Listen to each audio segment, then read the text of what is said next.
sekarang gini, dari aturannya ini di khusus Jawa Barat ya, saya di Jawa Barat dulu, belum se-Indonesia ini, berapa persentase besar perbandingannya yang meminta izin dan yang tidak meminta izin?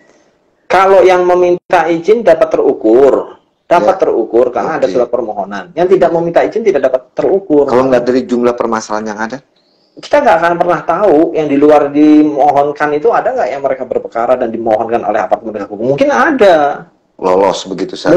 Mungkin. Karena dikasih surat undangan RD datang juga. Karena merasa untuk dekan. Nggak boleh deg-degan dong. Ya, karena orang deg-degan kalau ada orang salah baru deg-degan. Kebiasaannya kan gitu, Bang. Padahal belum tentu bersalah baru dapat undangan untuk klarifikasi, kan ujung-ujungnya panggil polisi. Polisi kan seperti jadi gini ya. Jadi sebenarnya kewajiban kita semua warga negara Indonesia untuk melakukan penegakan hukum, law enforcement. Betul. Ya. Walaupun ada aparat-aparat penegak hukum tadi, tapi kita wajib per justisia apalagi tadi kan demi keadilan gitu kan. Betul. Nah, kita harus support juga itu. Nah, disitulah kalau memang kasus ini sudah tahap penyidikan, berarti kan sudah melampaui proses tuh di aparat penegak hukum tuh, ya kan? Nah, berarti kan minimal 2 alat bukti sudah ada, ya tersangkanya sudah ada, gitu kan? Dan kemudian dibutuhkan kasus itu jalan tuh kalau dia begitu. Oh iya, jadi gini misalnya gini. Kita dalam konstruksi Undang-Undang 40 2007 tentang perseroan terbatas, ya. Nah, itu kita di pasal 91 mengenal yang namanya circular resolution. Jadi keputusan seluruh pemegang saham dilakukan tanpa melalui rapat umum pemegang saham. Nah, itu pasal 91 itu.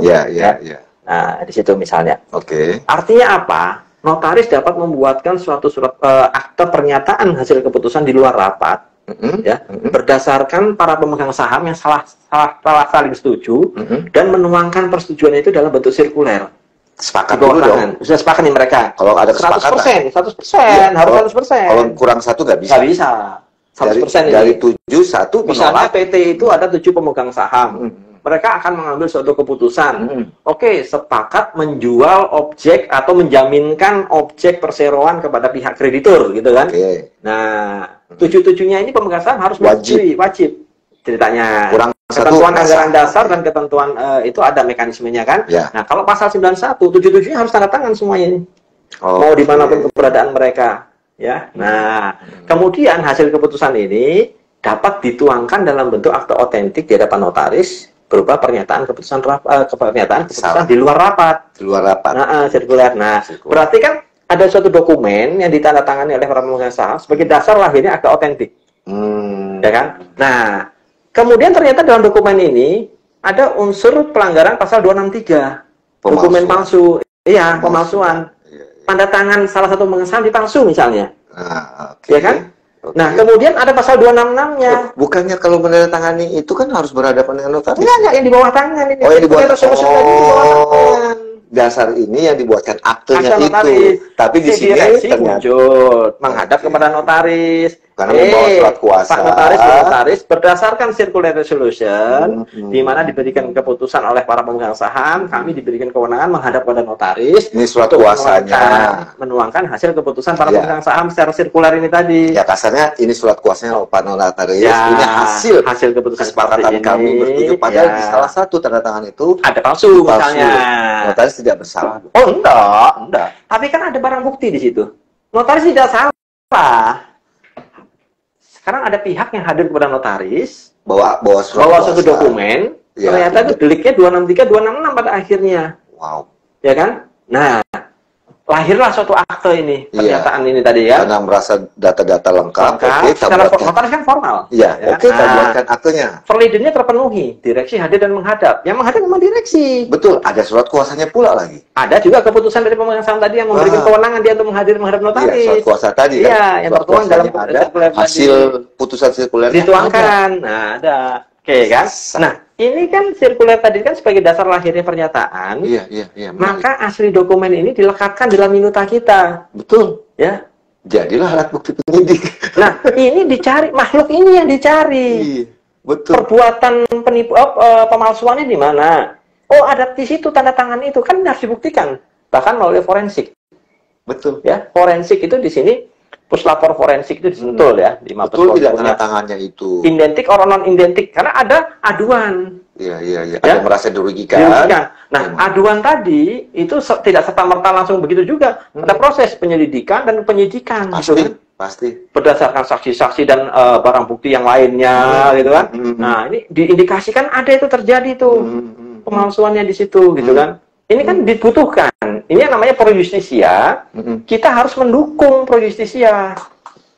Notaris harus membawa memberikan keterangan terhadap dokumen ini tadi. Hanya sebatas pembuatan aktenya ya, tidak terkait dengan peristiwa sebelumnya. Iya, kalau peristiwa sebelumnya kan notaris tidak terlibat. Tidak terlibat. Karena itu kan di bawah tangan kesepakatan mereka. Nah, unsur kepalsuan ini akan dibuktikan oleh penyidik nanti kan. Berarti peranan MKN di situ untuk mengawasi untuk menilai itu. Menilai itu. Jadi apakah ini layak tidak untuk dikeluarkan atau diizinkan atau tidak di situ. Nah, bagaimana MKN itu bisa tahu itu ada pemalsuan atau tidak, sedangkan aktanya sudah makanya kita memanggil notaris yang bersangkutan, ya kan?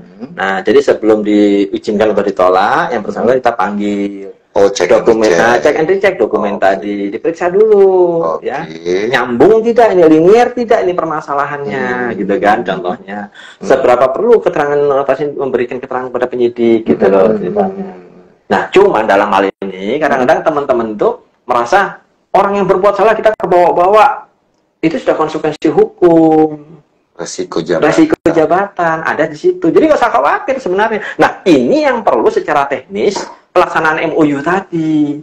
Oh, yang antara PPINI dengan misalnya PPA. Ini harusnya dengan Kumham juga nih harusnya. 3 itu tangan. 3 itu tangan bareng. Bahkan bukan 3, kejaksaan juga. 4. Terus apa? Pengadilan.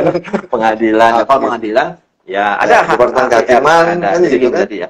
Nah, MOU tadi untuk pelaksanaan secara teknis. Contohnya begini. Apakah minuta tadi diserahkan ke penyidik begitu saja? Ya, kalau begitu berarti membocorkan dong. Enggak. Artinya ya tadi tanpa izin MKNB berarti nggak boleh. Kalaupun kemudian dengan MKNB harus diatur mekanismenya. Ini hal mana saja yang boleh dilihat. Jadi gini, yang berwenang melakukan uji lab krim itu kan laboratorium forensik. Ya. Nah, berarti ini kan dokumen ini harus pucuk jalan ke tadi laboratorium forensik. Tidak boleh diserahkan serta-merta. Nah, ini hal-hal seperti inilah yang harus disepakati dan diketahui bersama. Berarti mendapat izin pun tidak serta-merta ini Pak aktenya. Harusnya begitu. Berarti itu dibawa sendiri ke sana, ditungguin. Ya, kita ya. Jadi gini. Tapi ada batasan tidak untuk melihat isi akte itu secara keseluruhan atau ada hal-hal tertentu saja di poin-poin? Ya kan tadi dalam permohonan tadi. Sesuaikan saja. Iya, permohonannya apa? Dalam proses kami setelah penyidikan dan gelar perkara, indikasi tindak pidana 263 266 terjadi. Ya. Jadi si pelapor menyatakan bahwa dia tidak pernah bertangan, itu terbukti dari bukti-bukti yang lain, saksi-saksi dan sebagainya, gitu kan. Nah, kami perlu pembuktian lebih mutlak terhadap ini, gitu kan. Nah, otomatis kan harus diuji forensik tadi. Betul. Karena notaris akan menyatakan, loh kami menerima dokumen ini dari direksi tadi. Nah, direksi kekeh, asli kok tanda tangan. Harus dibuktikan, gitu loh. Ya itu tadi, karena itu kan bisa terlihat betul-betul lihat tanda tangan asli atau itu menjadi kewenangan laboratorium forensik untuk menguji. Itu ceritanya gitu.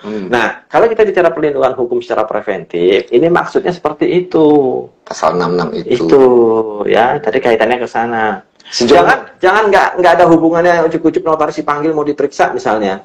Wah, gua nggak bikin apa-apa. Udah, contohnya gini, ya, misalnya ada orang berantem, tusuk-tusukan nih ceritanya di halaman rumah.